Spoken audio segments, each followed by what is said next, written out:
ऐसे ही बुढ़ापे का शरीर है हमारा। पर भैया बांदा अद्भुत है, रात भर 3 बजे तक जगाया हमको चेला ने। सुबह 3 बजे सोने देते थे, सुबह फिर बाबा बागेश्वर की यही सुन के जगते थे। हम पूछते थे आ गए, बोले आ गए। आज तो एक भूत ने दरवाजो ही टोरत टोरत छोड़ो, बड़ी मुश्किल से कुर्ता फाड़ चरण स्पर्श करवाते हुए हम आए। ये बांदा हमें याद रहेगा। धन्य है बांदा, धन्य है यहाँ की भक्ति, धन्य है शक्ति। खूब कृपा बांदा के ऊपर बनी रहे। और पूरे बांदा को कन्या विवाह का निमंत्रण है।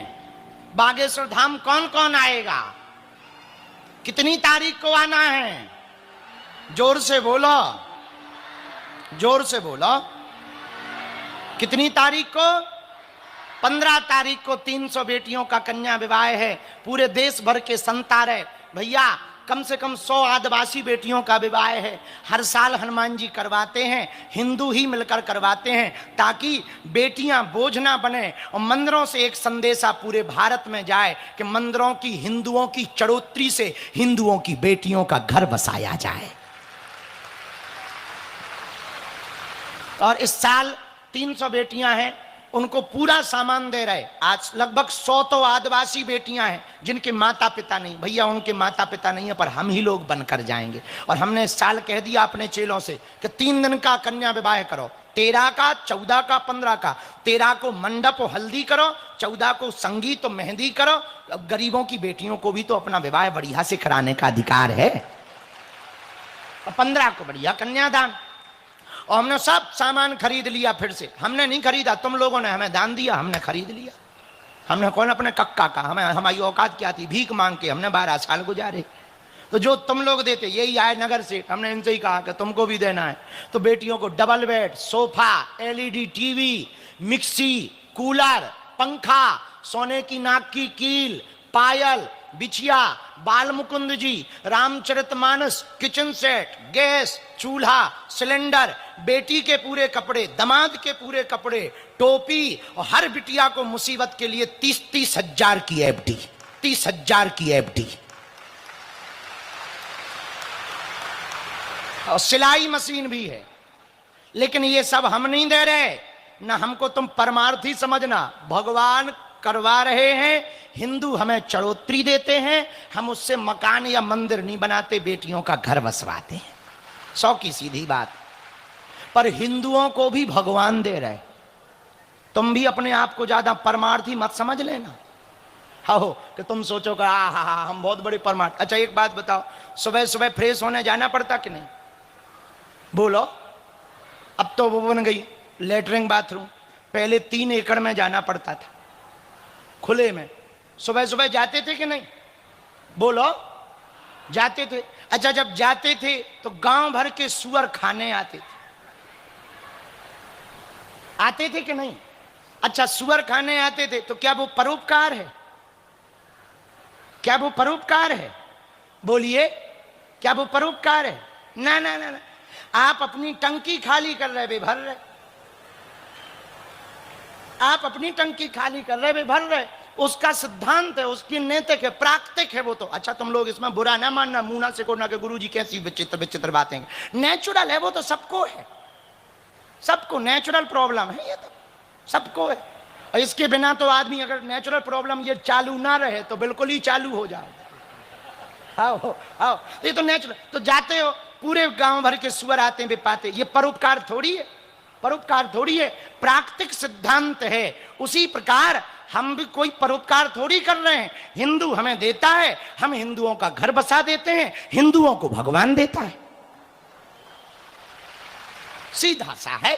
अपने आप को ज्यादा परमार्थी परोपकारी नहीं समझ लेना कि भाई 2-4 दान वान करके 2-4 कथा बथा करवा के सोचो कि हम बहुत बड़े परमार्थी है। हलुआ ठटरी के बड़े, तुम्हें भगवान दे रहा है तो तुम करवा रहे हो। हमारा तुम्हारा कुछ नहीं है, यहां सब किसका है? समझ गए? जोर से बोलो। बात समझ आ गई? तो यूपी के बांदा वालों, कौन कौन बागेश्वर आएगा? पक्का? जाओ, हम भी वचन दे रहे, राम कथा या भागवत कथा सुनाने आएंगे अगली बार।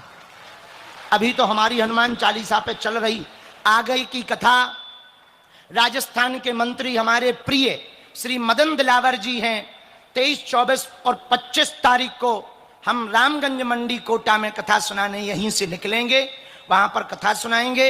वहां पर भी हनुमान चालीसा की आगे की चौपाई पर नासे रोग जपत निरंतर हनुमत वीरा। इनके रक्षक हनुमान जी हो गए, भला वो कैसे डर सकता। अच्छा, बुरा न मानना, भगवान के पास जाकर ये मत कहा करो कि समस्या विकट है। समस्या के पास जाकर कहा करो मेरे हनुमान जी निकट हैं। आहा, एक बात और, कल कथा के विराम में हमने प्रार्थना करी थी। हम प्रार्थना आज फिर करना चाह रहे, हाथ जोड़कर। मेरे प्रियजनों, एक बात याद रखना पागलो, परमात्मा खोजने से प्राप्त नहीं होता, परमात्मा तो खो जाने से प्राप्त होता है। भाई कोई लापता हो तो मिले, कोई गुम गया हो तो मिले। भगवान लापता है नहीं। बोले पे उनका पता कहां? बोले आपको यदि देखना है तो आप ये संसार आंखों से मत देखो, सांसारिक आंखों से। बोले फिर किससे देखें? बोले मन की आंखों से। भगवान तो हर जगह। अभी मंच पर सब संत बैठे हैं, बड़े बड़े महात्मा बैठे। भैया एक बात कहें, कह दो, बोलो जरा जोर से तो कहो। जब परमात्मा नहीं आ पाते ना, वो महात्मा को भेज देते हैं। और जिन्हें महात्मा में परमात्मा नहीं दिखाई देता, मेरे पागलों तुम याद रखना, जो महात्मा में परमात्मा नहीं देख सकता, वो परमात्मा में भी परमात्मा को नहीं देख सकता। जिन्हें नर में नारायण नहीं दिखाई पड़ सकता, उन्हें नारायण में भी नारायण नहीं दिखाई पड़ सकता। इसलिए मेरे प्रियजनों, हमसे कोई पूछे महाराज हमारी श्रद्धा महात्माओं में बहुत कम है, तुम अपनी ठटरी भराओ, कोई बात नहीं, कम है ठीक है ना, है ना, फिर भी तुम कहो नहीं हमारी श्रद्धा ही नहीं है। तो हम एक बात कहें, परमात्मा जब नहीं आ पाता वो महात्मा को भेज देता, और तुम्हें महात्मा भी ना मिल पाए ना, तो परमात्मा जब नहीं मिलता तो वो मां को देता है। वो भी तो परमात्मा है, उसमें भी तो मां है। तो किसी ने कहा भगवान दिखेंगे कैसे? गोस्वामी जी को यदि पढ़ोगे तो तुलसीदास जी तो एक लाइन में उत्तर देते हैं। भगवान को देखने का और पाने का एकमात्र उपाय राम ही केवल प्रेम प्यारा, जान लेव जो जान निहार। भगवान को केवल प्रेम प्रिय है। क्या प्रिय है? जरा जोर से बोलो ना। भगवान को क्या प्रिय है? प्रेम। पर प्रेम किससे होगा? जिसके बारे में जानोगे तभी प्रेम होगा। दूर से तो लोग हमको भी कुछ भी समझते हैं, पर जब नजदीक आएंगे तभी पता लगेगा ना हो। दूर से तो हमू लगेंगे जादूगर बाबा, हाँ बाबा जादूगर है, भूत भगाता है। असली बात यह है कि हम भूत भर नहीं भगाते हैं, भारत के वो भूत भी भगाते हैं जो भारत का खाते हैं, गाते पाकिस्तान का है। हाँ, पर दूर से देखोगे तो क्या लगेगा? दूर से यही लगेगा बाबा तो ढोंगी है, ऐसा है वैसा है। ठटरी के बरे, नक्कटा, मूसर चंदा, एक उंगली किसी पर ऐसे उंगली करो जरा हमारी तरफ, ऐसे करो हमारी तरफ करो, ऐसे करो, हम कुछ ना बोलेंगे, भगवान कसम। ऐसे करो जरा, हा हा हा। एक उंगली जो हम पे उठा रहे हैं ना, 3 उंगलियां अपनी देखो तुम्हारी तरफ मुड़ी हैं, और अंगूठा ऊपर की तरफ है।